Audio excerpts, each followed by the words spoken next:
But there are two things you need to know about the exam. Thing one, yes, they're white and green. There's only one version of the exam. That's why there's only one key on our Canvas page. And for those of you who said, I've never seen anything like this before, each question has which review sheet question it came from next to it. The other thing we have is a little bit of a problem in the way the statistics turned out. The average of 73, I'm very happy about that. What I'm not happy is with an average of 73, there are very few people in the 70s. It means we've got a group down here and a group up here, and that's the problem. There were some clear places where I could say, oh, you missed a whole set of concepts, and this whole set, this page of problems hit you in the head like a brick. Or you followed exactly the same recipe that I had set out. I'm very happy that you can do that. If you're down in this group, I want you to think about what you're going to do differently. A bunch of you in that last problem where I asked, does this reflect what you learned in this class, said, yes, but I have huge math anxiety. We have a counseling center upstairs. We have the enrichment center over in Reeves. Lots of people will talk to you about coping strategies and mechanisms to overcome math anxiety. This is scary. I understand that. This terrifies you, some of you, the same way that an essay paper terrifies me. I get it. Just different subjects. You will have an additional homework assignment come out later tonight or early tomorrow that asks you to review this exam. Look at what you got wrong. Ask, did this reflect where you think you really are? What can you do differently? And how can we move forward? And how can I move forward helping you accomplish them? How can the university move forward helping you to get to a place where you want to be in this course? And if the answer is, I want to be out of this course, that's fine. I understand that. I want to be done with this course successfully is a better one to me, but let's see what we do to get you there. If you have questions, the grades on Canvas are accurate to within a couple tenths of a percent either way. So that's where your letter grade is right now. Your exam grade is not your letter grade because that doesn't have the weighting of homework and the exam relative to each other.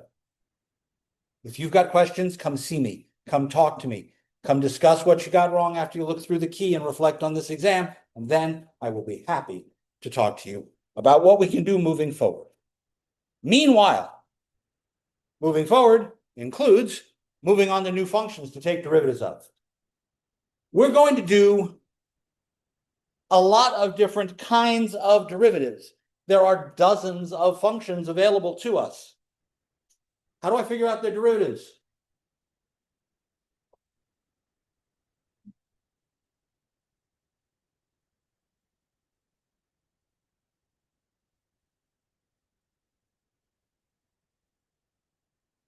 If this were a polynomial, I'd be okay. If this was related to exponentials, I'd be okay. But this is a brand new thing. Okay, insert F-bomb here. What the hell am I supposed to do with this? When in doubt, go back to the beginning.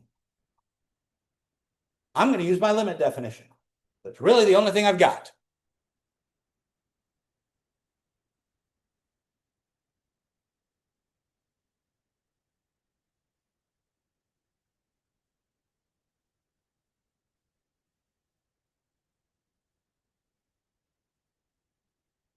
At this point, I need to go to Appendix D, where all the trig stuff was, and start pulling up trig formulas, because f is sine of x, and that means right here, in this very first part of my fraction, I have sine of a sum.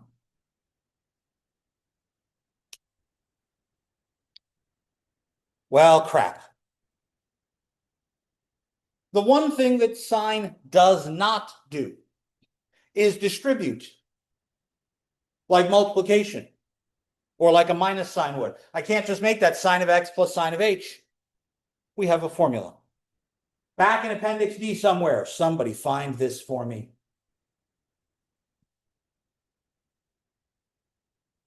Pull out your textbook, turn to Appendix D. Open up your computer, go to our Canvas page, pull up the trig formula handsheet that's sitting there. Use the internet. Talk to me.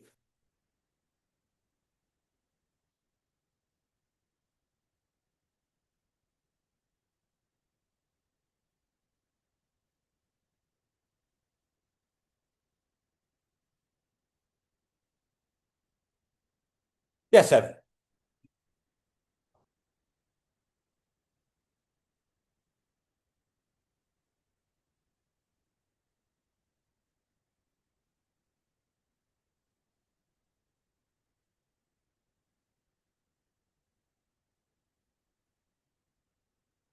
That's exactly right. The sine of A plus B is sine A cosine B plus sine B cosine A. What page was that on? I see you've got your book open. Perfect. Gesundheit.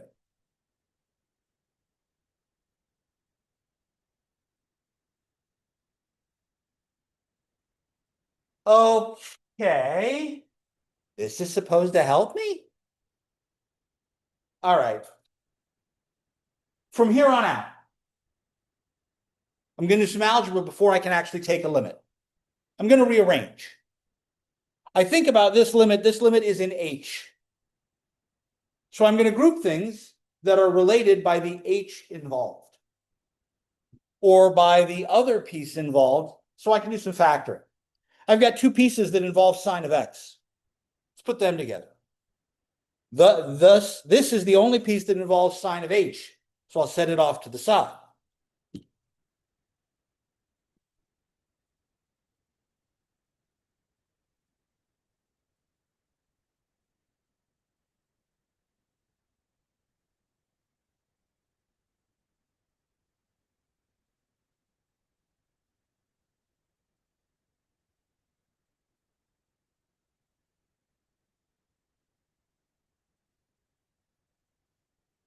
So I took that piece in the middle, the sine h cosine x, put it on the end. It was being added.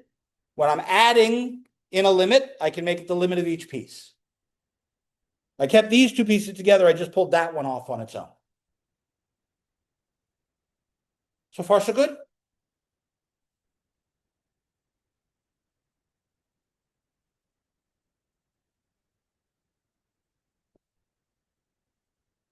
These are limits as h goes to 0. Which means h is really the only variable I care about. X doesn't care about h. There's a sine x here. I'm going to factor it out.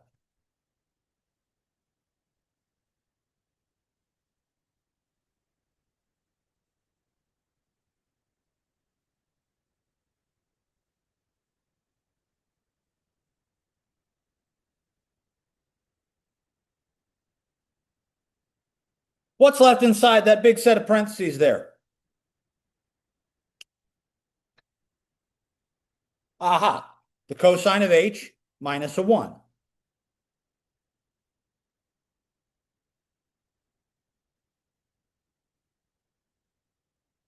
Since this limit is in h, sine of x is a constant. X doesn't matter when we're taking a limit in h. This is a constant. What can you do with a constant inside a limit? I can't cancel a constant. I can do something with it to keep it around. Think about the sine of 2x versus the sine of x. Sorry, the limit of 2x versus the limit of x. What do I get, Abe? Other people, talk to me. Somebody help Abe out. What happens with that sine of x? It's a number. I can put it out in front of the limit. Back here, this limit is in h.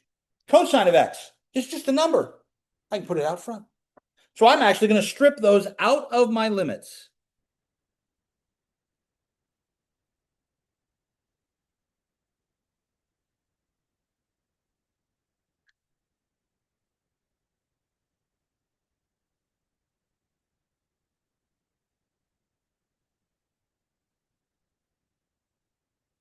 And all of a sudden, alarm bells go off in the back of my head.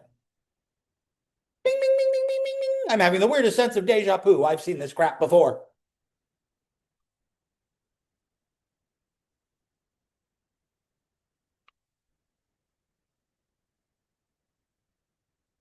One of the very first limits we actually computed was the limit as x goes to 0 of sine of x over x. What was that limit? 1.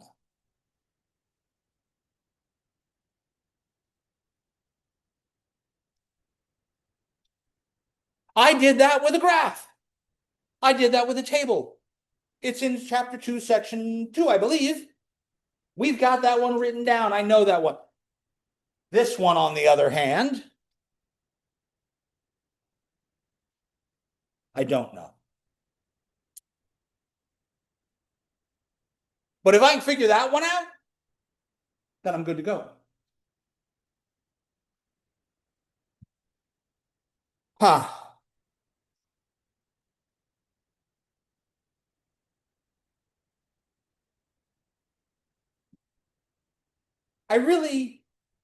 I'm okay with relying on a table because we already worked that one out. I don't just want to do a table here. I want to take my limit rules and I want to try and figure this one out algebraically. I'll come back to this page, but I'm going to work on this one separately. Limit as h goes to 0, cosine of h minus 1 over h. If I just plug in, I get 1 minus 1 over 0. That's 0 over 0. I can't do that. That's indeterminate. There's another way to determine what the answer is. Well, crap.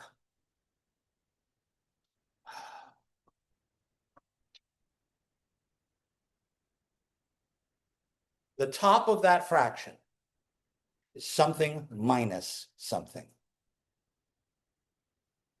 So I'm going to do what we did with our expressions in factoring, right? We had something minus something, we had something plus. We had the difference of two squares, right? I'm going to multiply by 1, my favorite trick. But the 1 I'm going to multiply by is cosine h plus 1 over cosine of h plus 1. I know it looks like I'm making it uglier to start with. Promise, this is a temporary uglification for beauty later on. The pain will be worth it, I hope. On the bottom, I'm not going to do anything except write those next to each other. H times cosine of h plus 1. But in the numerator, how does that simplify?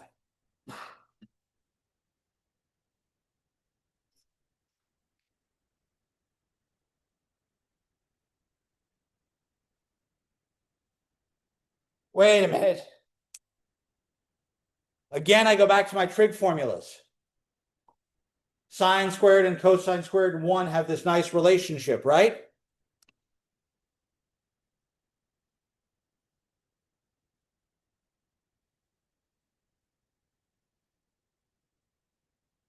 So if I rearrange this thing to be cosine squared theta minus 1, what's that equal to? Negative sine squared. I have to move this piece over from right to left, and this piece from left to right.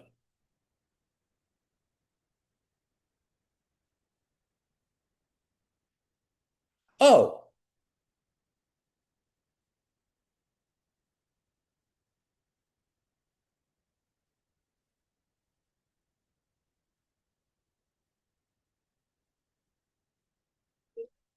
Oh, H, yes. Sorry, I made the copy from right there. It's H in this part of the problem. The reason I wrote it over here in theta is so I could say theta could be anything. Then I just put, thank you, good catch. I have a sign on top. I have a sign of h, it's squared. That means it's multiplied by itself. Spread it into two of them.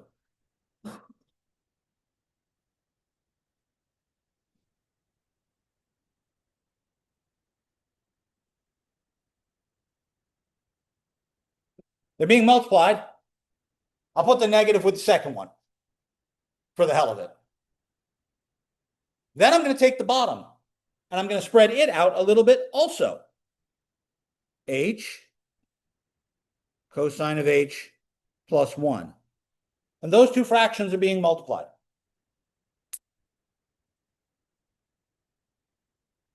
I know that one. We used that in the previous page. That's 1. And because I'm multiplying, I can take the limit of each piece and multiply.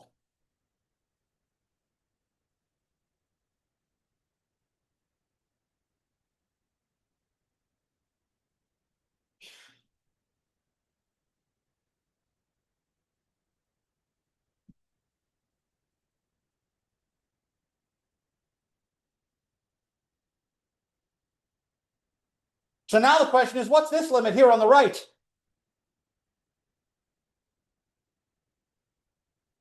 Try plugging in. What's cosine of 0? Cosine of 0 is 1. What's sine of 0? That makes this 0 over 1 plus 1. That is definitely a determined number. That's 0. What happens when you multiply by 0?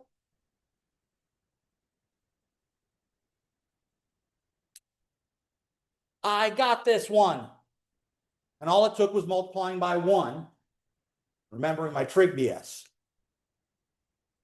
Not a trivial procedure.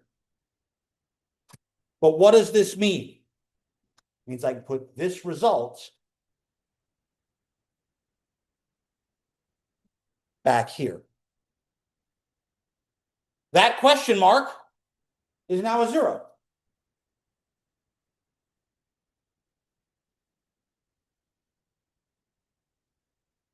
Wait a minute. 0 times sine of x. 1 times cosine of x. What was this thing I was calculating here? The derivative of the sine.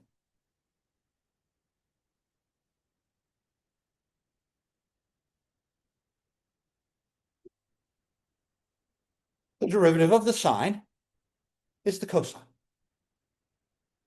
You ready for the sneaky part?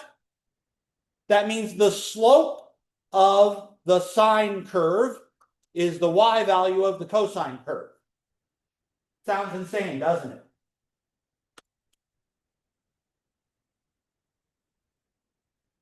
Gee, look at the picture for our class. The y values, see the little x moving back and forth? The y values on the sine, on the cosine curve are the slopes on the sine curve. I've stuck this in front of you all semester long, waiting for us to get to this point. That's what it means. The derivative of a sine is a cosine.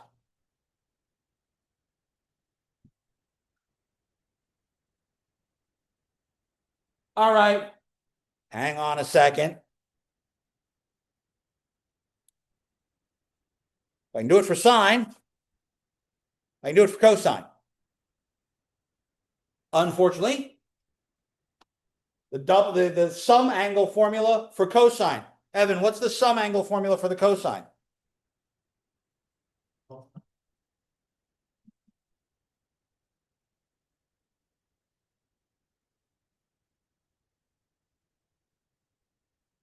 Cosine of x plus y equals cosine of x, cosine of y.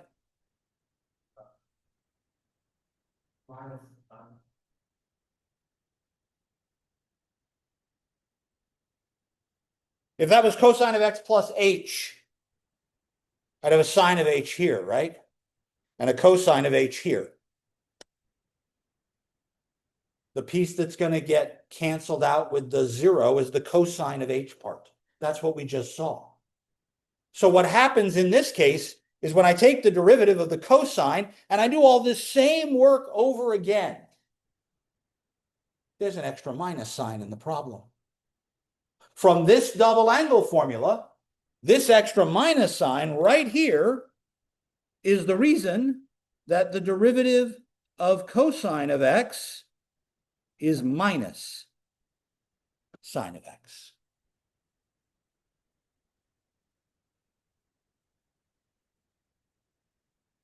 These two, they flip-flop back and forth, but they change signs. I know I'm going to get stuck in that using sine, S-I-N-E, and sine, S-I-G-N in the same sentence. They change parity from positive to negative.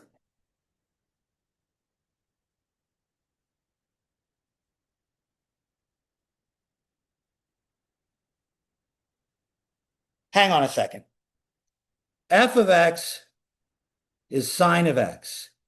Then the derivative of sine of x is cosine of x. And what I said right here is that the derivative of that would be the second derivative, is minus sine of x. What's the third derivative of sine?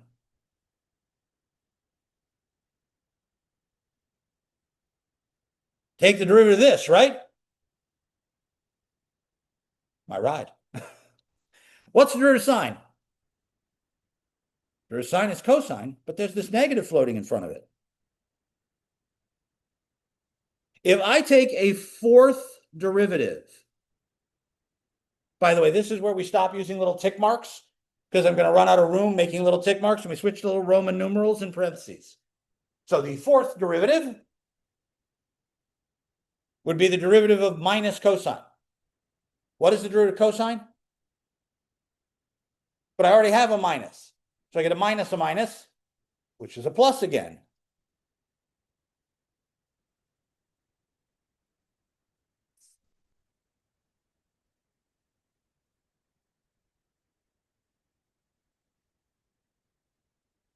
The derivative of sine repeats. If you take the derivative over and over and over, you rotate through these four. If I asked you to take 100 derivatives of sine of x, you'd get right back to sine, because you'd go through this cycle 25 times. I can take as many derivatives of sine or cosine as I want, as long as I remember this cycle. From sine to cosine to minus sine to minus cosine and back. That's my derivative sequence. No matter where on that you start, just keep going in that loop.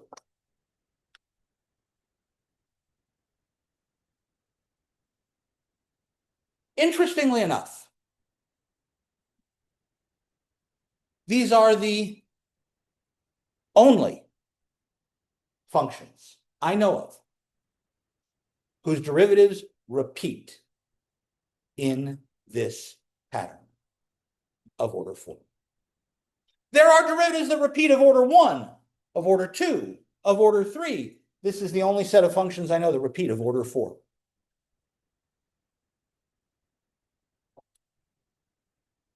Not counting the ones that are order 2 that you just go through the cycle twice. That's cheating. Questions? Something neat about this.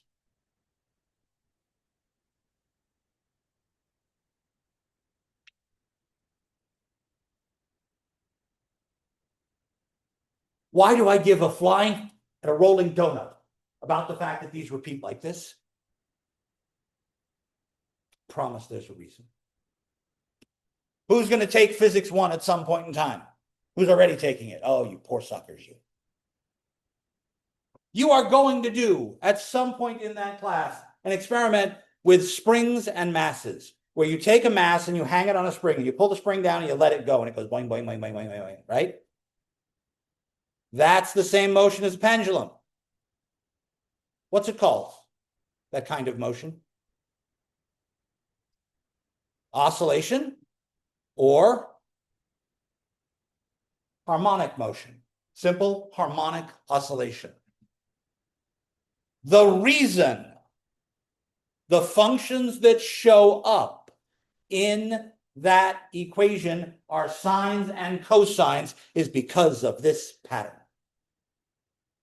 Because acceleration is the second derivative of position. So when I'm out here in my pendulum, I'm going that way, but I'm accelerating the other way. So I'm slowing down, I'll come to a stop, I'll start going back. As soon as I clear the middle, I go to the other side, but now my acceleration is turned around. Holy crap, this is the reason that that motion is oscillatory, that that motion is harmonic, because that's what trig functions do. Useless crap. We're never going to see it anywhere. If you drive, you are praying that your shock absorbers work right. If you have an electronic device in front of you of any kind, the reason it works is because when you pass electricity through quartz crystals, they vibrate at a precise speed. That vibration is the clock in your computer device. The only way your computer knows how many operations it's done, what operation, it's timing a program. That's the reason. The quartz crystal is vibrating in that same harmonic motion as a pendulum. The only reason these work is because we can bend light using Snell's law of refraction, which works because when the light hits the molecules in the glass, they vibrate. It's the same thing. I'd be blind without this derivative. Keep telling you, there's Nietzsche right here. It's everywhere. Questions?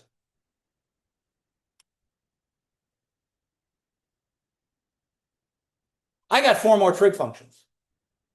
Tangent, cotangent, secant, cosecant. I need their derivatives.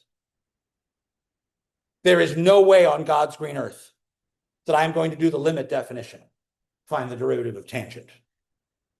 I absolutely do not want to go through the tangent formula for tangent of a sum.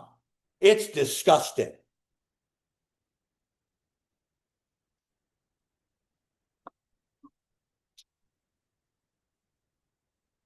There's got to be another way to do this. Again, I reach back into my brain and go, trig stuff, trig stuff. What do I know about trig stuff? Tangent. Tangent is sine over cosine. It's division.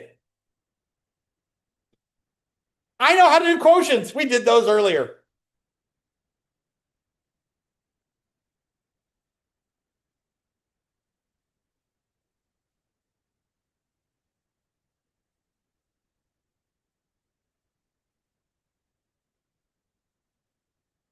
I don't have to do a limit derivative. Thank you, Lord. Okay, quotient rule. Derivative of the top times the bottom minus derivative of the bottom times the top all over the bottom squared. Derivative of the top. What's derivative of sine? Cosine. Derivative of the top times the bottom minus derivative of the bottom times the top over, leave the bottom alone, just square it. What goes inside that set of parentheses? That's the derivative of the bottom. Derivative of cosine.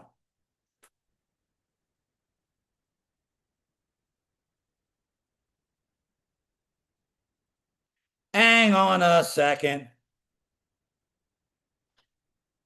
Cosine squared minus a minus is plus, sine squared.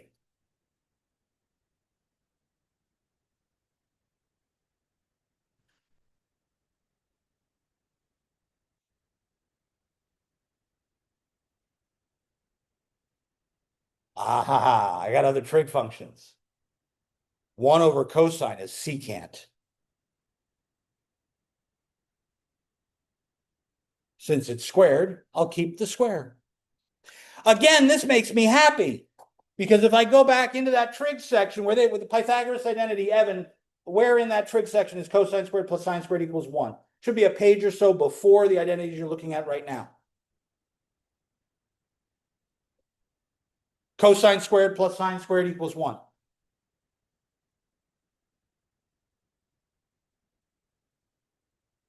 The Pythagorean identity for trig functions. Okay, is there another version right under it?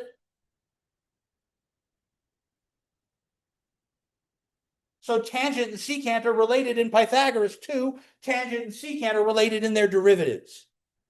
I can remember that these go together by remembering from my Pythagoras. As a matter of fact, I can do this for cotangent. What's the Pythagorean identity for cotangent?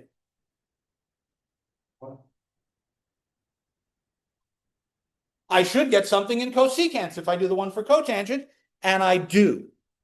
The derivative of cotangent of x is minus cosecant squared of x, using the quotient rule. If I go to do the derivative of secant, secant is 1 over cosine. I can use the quotient rule.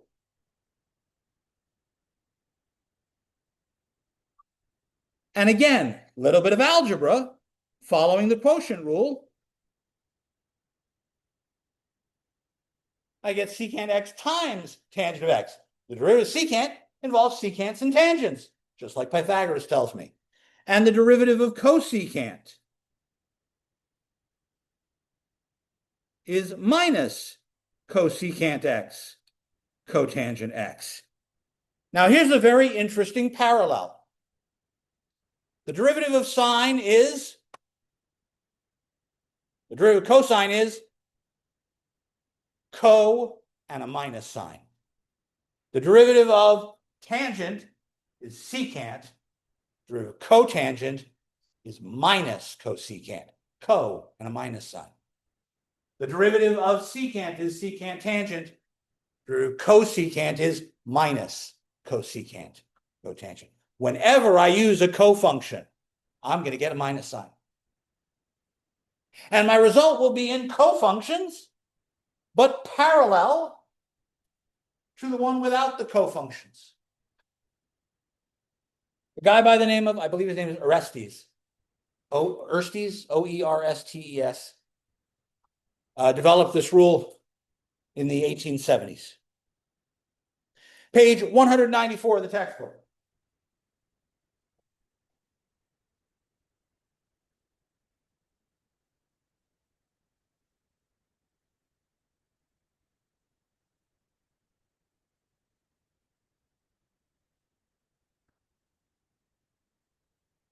There's all 6 of them.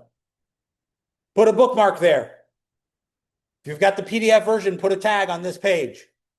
I do not want you to memorize these. I will give them to you.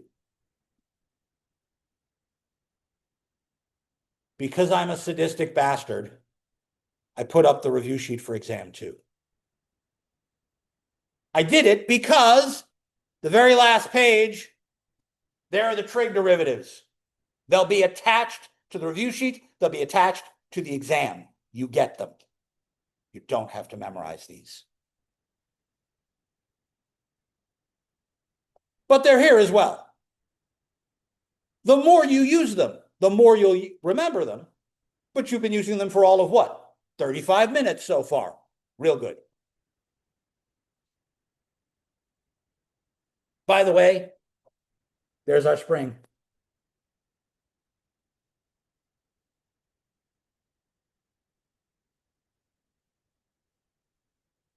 Questions?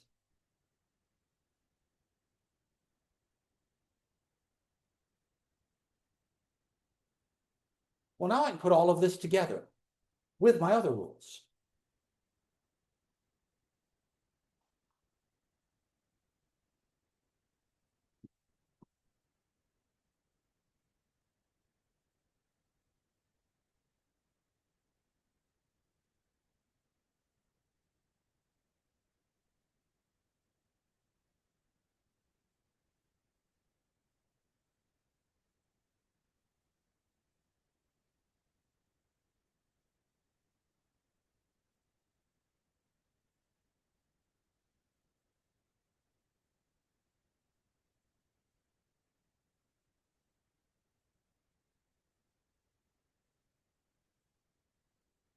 I have the product of e to the x and sine x added to the product of e to the x and cosine x. This means I need the product rule twice and the sum once.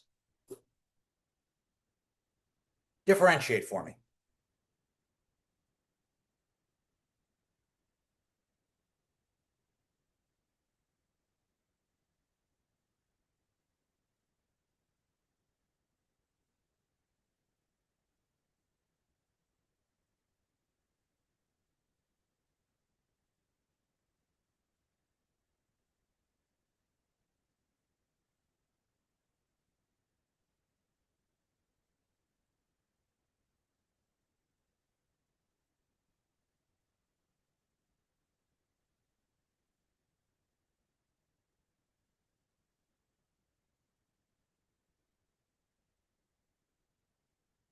If I do the first product rule, the derivative of e to the x is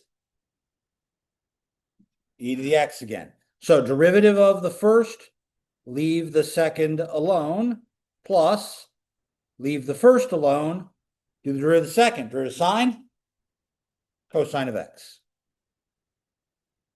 Plus, now I do the product rule over here. E to the x's derivative is e to the x. Leave the cosine alone. Then plus e to the x times the derivative cosine of x.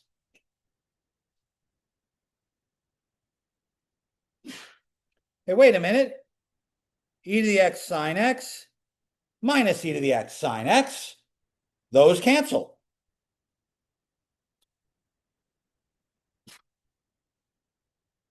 The other two have the same sign, so they add.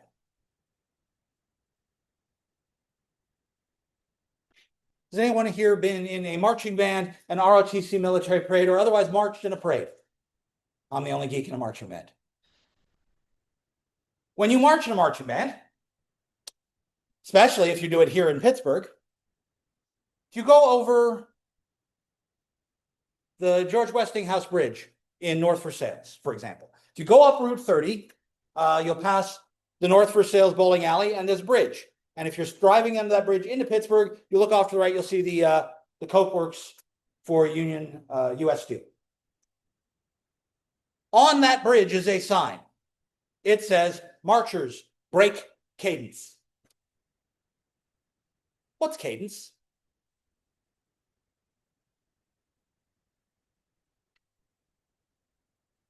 Say again?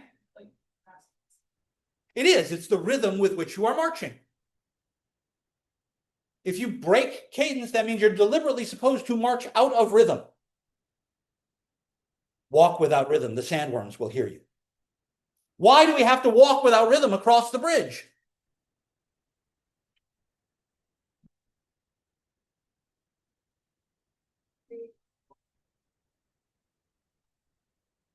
We all hit our feet on the bridge at the same time. What's going to happen to the bridge? It's going to start vibrating with us. If the rhythm of our march happens to match the harmonic motion of the bridge itself. Soccer fans did this to a stadium, chanting along, stomping their feet in the seats. What happened to the bleachers? Boom. Early in the 1900s, the Tacoma Narrows Bridge. Google for me, Tacoma Narrows Bridge.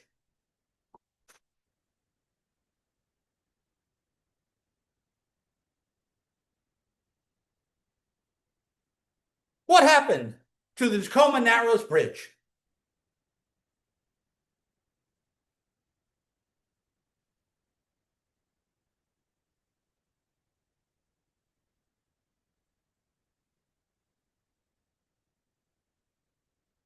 There's a video. What happened to the bridge? It collapsed. Why? Because the wind started it vibrating. And that vibration was exactly matched by the vibration of the bridge itself, as if they were marching in cadence. This function Think about cosine of x. Cosine of x is a vibration, right? What's e to the x? It's getting huge, right? What's happening to my vibration? Uncontrolled resonance. Like when you sing at a glass at the right pitch and it starts to vibrate as your voice puts more and more energy into it and you shatter the glass. That's this function, and its derivative shows it's getting bigger and bigger and bigger, both positively and negatively. It's trying to move huge amounts back and forth. And that's what tears the bridge apart. And that's why the Westinghouse Bridge says marchers break cadence. They don't want the bridge to fall down.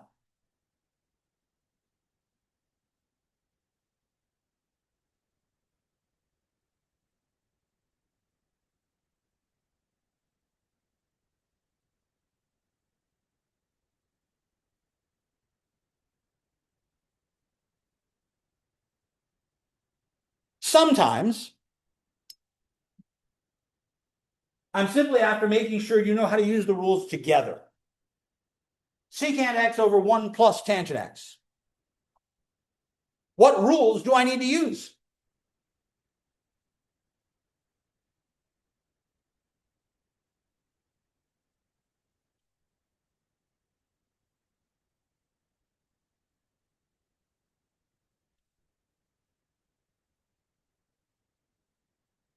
I'm going to need the derivative secant. I'm going to need the derivative tangent.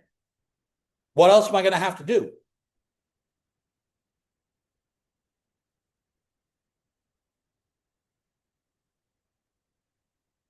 That's Pythagoras, and that's not technically a derivative rule, and it's for 1 plus tangent squared, not for 1 plus tangent.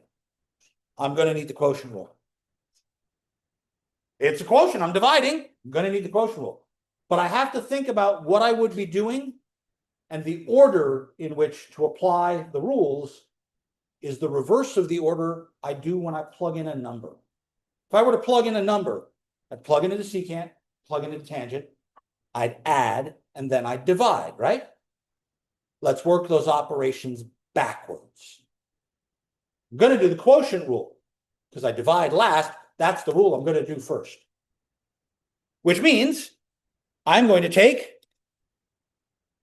the derivative of the top times the bottom minus the derivative of the bottom times the top over, leave the bottom alone, just square it.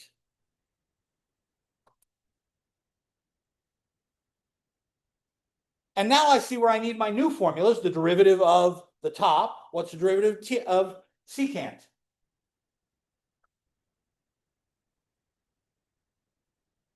Secant x tangent. I didn't quite leave myself enough room, did I? Secant x tangent x. What is the derivative of 1 plus tangent? I'm adding. It's derivative of 1 plus. Derivative of 1. 0, it's constant. So 0 plus derivative of tangent. Secant squared.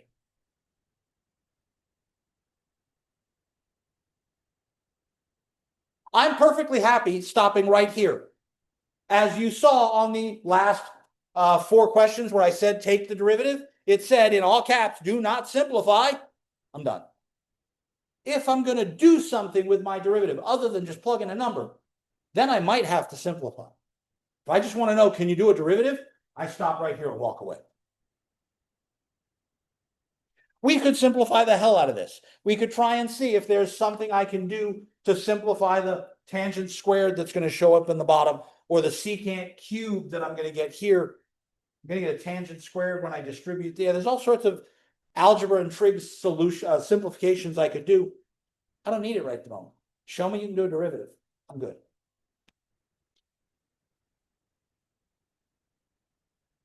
Questions?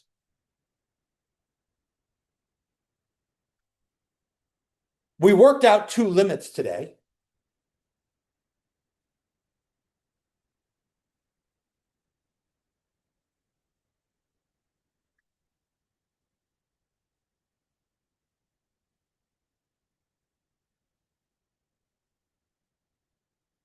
was cosine h minus 1 over h, and that was 0.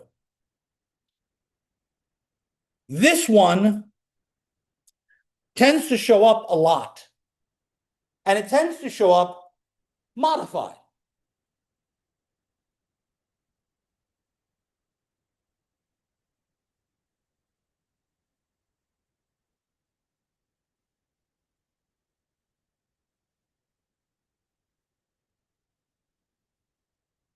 Please notice, that's not quite right. There's a 4 and a 7 where there weren't before.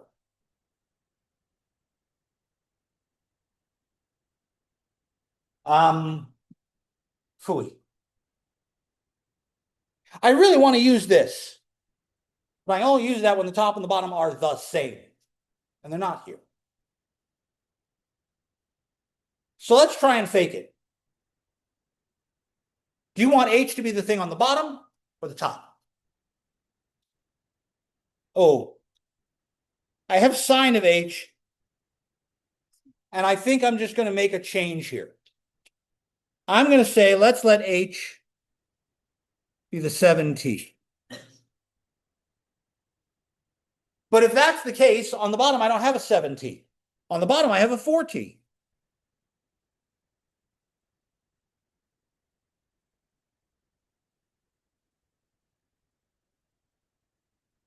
Wait a second. H over 7 is equal to t.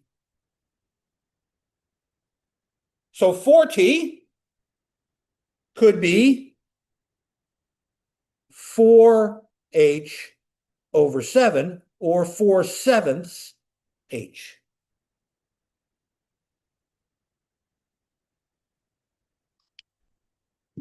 So I can change this expression to be the limit of sine of 7t. Oh, wait, I'm going to change that to h. Limit sine of h over 4/7 h. 4/7 is a constant. It comes out. It comes out of my limit, but it's 1 over 4/7.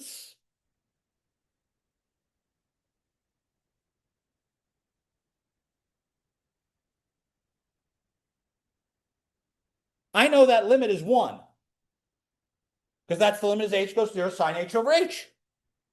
So this answer is 1 over 4/7, which is 7/4.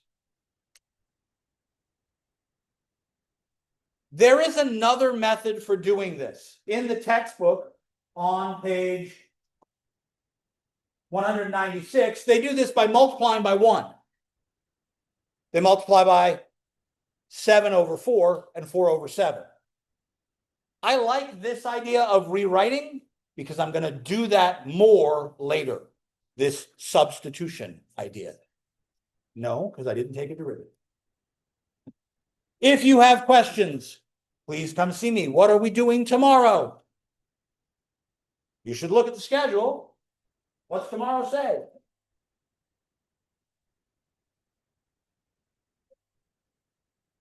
I don't remember. I thought it was due on Friday. That's not okay. Oh, if it's on Monday, then tomorrow we're doing another section. Oh, goody. I love being ahead of myself. Yes. What that means is that Friday is the question and answer. Tomorrow is the chamber. I will see you all then. If you came in late, come get your exam from me, because that's how I took attendance today. Chain, chain, chain.